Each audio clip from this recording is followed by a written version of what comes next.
Hey, how's it going? My name's Alex, and in my description there usually is a thing that says run your entire company with Airtable, right? And I believe that, but a lot of you have been asking, you click the link and you're like, Alex, help me set this up. What am I doing here? So on and so forth. So in this video, I'm going to show you how to do Airtable to run your entire business. First and foremost, I want to say that Airtable videos are usually really boring, really don't get a lot of views, and so more than likely I'll just put a bunch of Airtable videos on a separate platform, my own platform as a matter of fact. It's hotshothelp.com.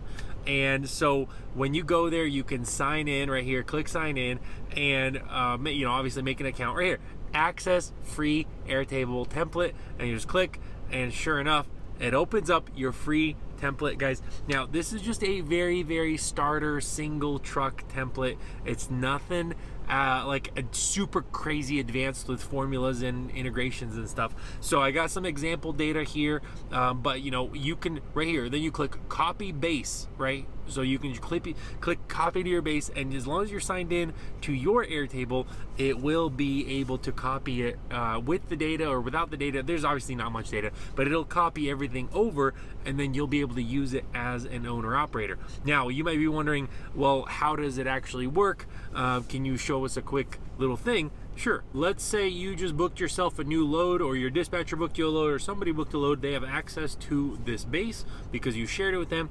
What they do is they click this little plus sign right here. That adds a new load under this group where it's load delivered is unchecked, right? So you add a new load. It automatically numbers it number 8 because there's an auto number functionality here. And so you would look at the Raycon that the broker just sent you over. You would type in your the broker's load number. So whatever the load number is at the top, you typed it in. So let's just say it's 1234 WTF. Let's say that's the broker's load number, right? And congratulations, you just booked yourself a load for a whopping $4,500, right? And then you would attach your Raycon right here. You type in the commodity. So for example, let's say you're hauling for $4,500. I don't know, what can you haul for $4,500? Let's say airplane parts. Okay, there you go. That's a good one. Aircraft parts. Okay, boom, just like that. And that, let's just say it's a full load, 40 feet, and because it's aircraft parts, pretty light, so we'll just put 3,900 pounds, right? Now, you want to type this stuff in just so it can help you better know what load it is, but in reality, none of this is a necessity. So this is just for you. If you don't want to type any of this in, you can just delete those fields altogether. Now, the important part is right here, the broker. Let's say it's a new broker, or for example, if it's a broker that you've already been worked with, then it'll be listed here. If it's not, you just click add a new record, and then let's say we're gonna call the broker I don't know, ABC Logistics. There you go. And their address is 123 Main Street, and that is in I don't know, Minneapolis, Minnesota. Sorry guys if there's typos. 12300. There you go. That's the zip code. So then that automatically adds it. There you go. ABC Logistics. Obviously, you're the driver. You're John. Boom. There you go. And then you want to pick on your Raycon. It'll say your pickup and delivery location. And so this is where you add those. And so, for example, if you've picked up or delivered there before, it'll be listed here. If not, you just click add a new record.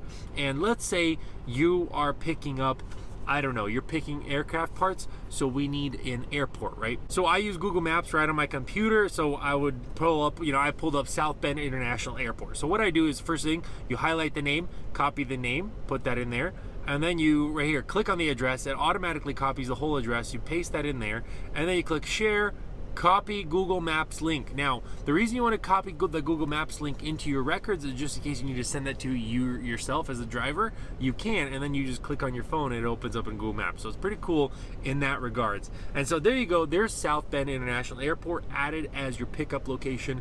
And let's say your delivery location is Alro Steel right here in Tulsa, Oklahoma. Okay, so there you go. You just added a new load.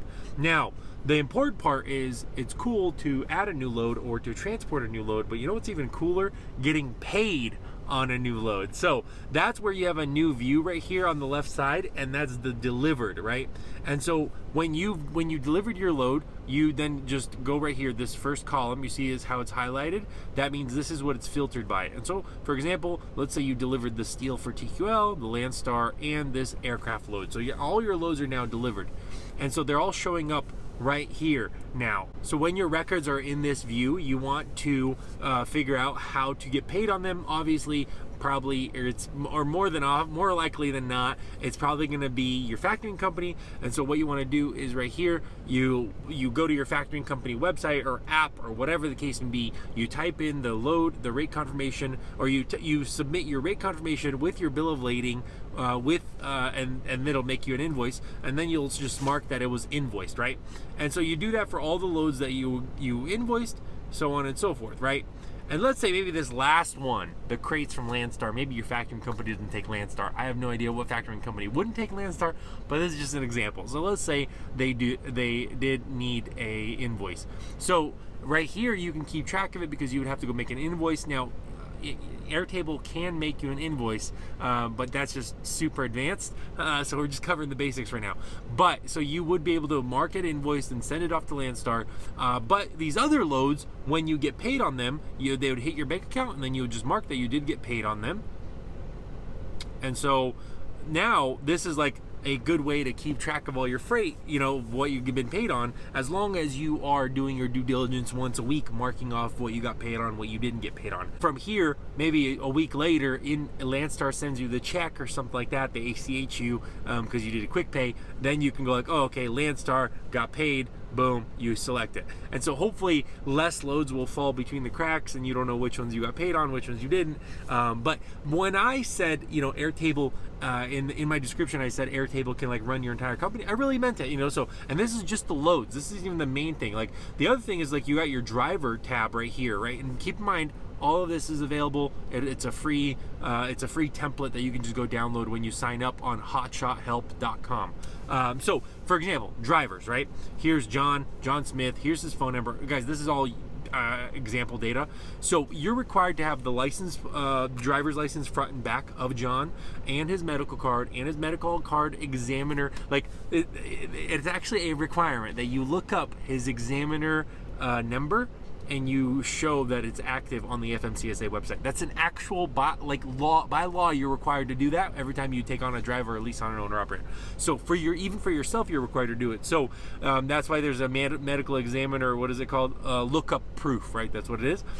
Then you're required to have a motor vehicle report. You're required to have an application, a drive test. So all this stuff is you're required to have on each driver in your company, and for yourself, even if you're a single truck authority. And so then same thing for equipment, there's a bunch of requirements. So here's your truck and trailer. You're required to have your ELD and your serial number in there. And so then you're required to have your registration, your annual inspection, and then you are required to do maintenance, right? And so here's your maintenance tab. You can quickly just add a new record. You can say, hey, type of service, right? By law, the form for maintenance is inspect, repair, or maintain. And let's say you just did a simple oil change. So you click maintain, you click attach the receipt from your whatever or whoever did your oil change, and then you select whether you did obviously an oil change on the truck, you do your date of service, and then you do mileage on the truck, right?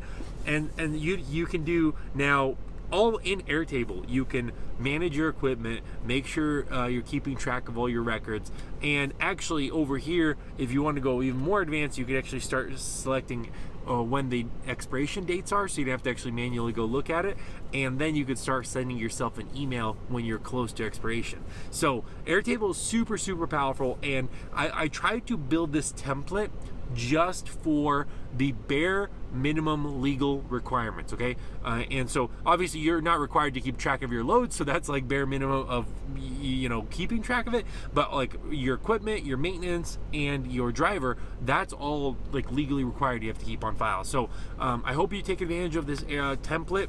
When you go to hotshothelp.com, you sign up. The reason I have to make it through a login is because there's gonna be there's a form that you can submit at the bottom. if you have a question, right? And I will definitely try to get back to, you know, to the people that have questions with either a video or a message of some sort. But I want to help more and more people use Airtable because it is such a powerful tool. Probably a year ago I started diving deep into it, and it's done wonders for the company. So it really is a powerful tool for small businesses. And pair that up with Softer, which I'll talk about next or later on. Pair it up with Softer, dude, it's great. You could build just amazing things with 2 pieces of technology. So anyways, that'll do it for this quick short video. Let me know what you think about this Hotshot Tech Thursday, I guess, about Airtable, and I'll see you in the next one. Bye.